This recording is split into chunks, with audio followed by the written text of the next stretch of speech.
Welcome back. I'm still Jacob Rees-Mogg. Well, as the Iran-Israel war begins, the question for friends of Israel is whether it is a just war. According to the great theologian and doctor of the Church, St. Thomas Aquinas, in order for a war to be just, three things are necessary. First, the authority of the sovereign by whose command the war is to be waged. Second, a just cause is required, namely that those who are attacked should be attacked because they deserve it on account of some fault. And thirdly, it is necessary that the belligerents should have a rightful intention, so that they intend the advancement of good and the avoidance of evil. So, does Israel meet these criteria? Well, I'm joined now by the leader of the Workers' Party of Britain, George Galloway. Mr. Galloway, what a pleasure to have you coming to discuss this with us. One of the great orators of Parliament when I was in it. Do you think, and I know you're a fellow Catholic, that the issue of a just war applies to what Israel is doing today? Well, I don't think the writ of St. Thomas Aquinas runs very far in Tel Aviv. I've felt the spittle of the Zionist spits on priests and pilgrims in Holy Jerusalem itself, outside the Church of the Holy Sepulchre. So they'll not be consulting the text of St. Thomas Aquinas. No, but as British politicians, we need to worry because Israel is an ally of ours. Is this justified in terms of the norms as we accept them in this country about when it's proper, when it's reasonable to go to war? Well, Israel may be your ally. It certainly isn't mine, and I have 50 years of scars to prove it, including literally under this hat, which is why I'm wearing it. But that's another matter. You're right to say that we, and indeed the Americans, who are deep in a heart-wrung debate about it right now. I've just been watching Tucker Carlson and others in the base of MAGA, the supporters of President Trump. I'm watching closely the position of Tulsi Gabbard, the Director of National Intelligence. They're asking themselves the same question.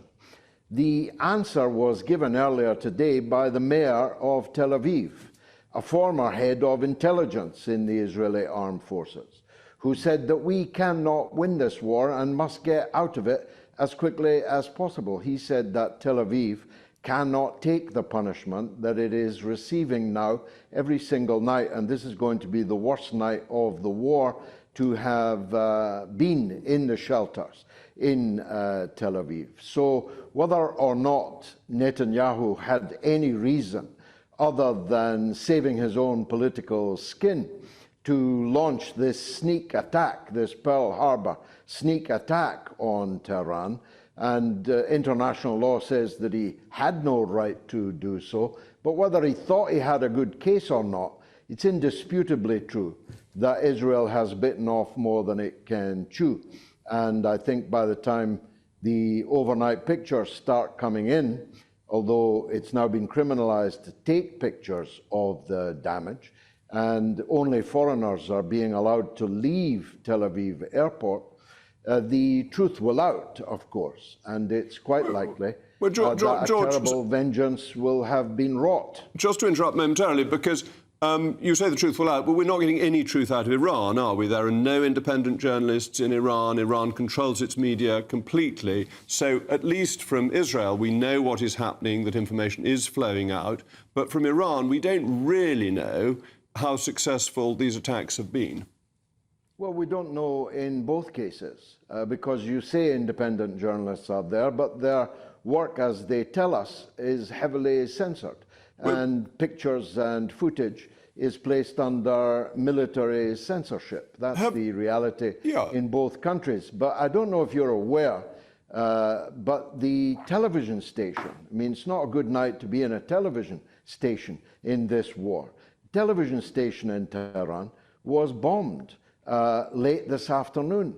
There are tea ladies and journalists and technicians and broadcasters lying dead on the floor in the television station, reminiscent of what was done by NATO to the Belgrade television station during Tony Blair's ill-judged war against Yugoslavia. So, look, we have to judge this not just on whether it meets the criterion laid down by St. Thomas Aquinas, but on whether it's wise. And it's manifestly not wise if it leads to an all-out regional war, which we are very, very close to now. OK, it's not wise if it leads to a regional all-out war. Is it wise if it destroys Iran's capability to develop nuclear bombs? But Israel has hundreds of nuclear bombs. Yes. All of them illegally held.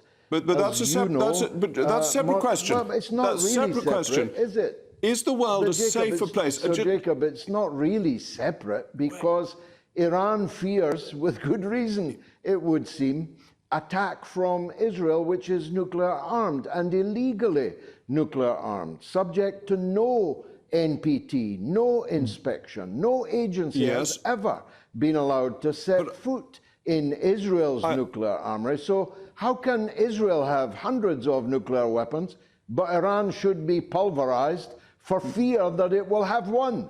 Because, I don't know if you read the wonderful article in Sunday Times yesterday by Matthew Syed, that Israel is bound by mutually assured destruction. And actually, there is a belief among some of the leaders in Iran that a martyr's death is a good death, and therefore there is no loss if you have a suicidal attack with nuclear weapons that leads to you being destroyed. And therefore the risk of Iran having nuclear weapons is much, much greater than Israel, India, Pakistan, the UK or France having them. That's a real stretch, you know. I'd fear the India-Pakistan mutual holding of nuclear weapons rather more somberly, if I were you. They very recently were at blows, and both of them had nuclear weapons. My view is that I'm against all nuclear weapons. For religious, moral reasons, I was arrested outside the Faslane base of Britain's nuclear weapons. I'm against them, but you can't really plausibly argue that some people can have those nuclear weapons, but others cannot, especially when the ones who do are the ones constantly, for 40 years, threatening regime change against the one that doesn't. I'm a great admirer of Tulsi Gabbard. I don't know if you are. She's President Trump's Director of National Intelligence. She said in her latest finding that there is no evidence that Iran is seeking to build a nuclear bomb, and they are in fact precluded religiously from doing so. All right, thank you, George. I hope we can continue this discussion further. Only on GB News do you get discussion of medieval theologians. It's exclusive to us. You wouldn't get that sort of thing on the BBC. They couldn't even spell Aquinas. Thank you very much, George Galloway.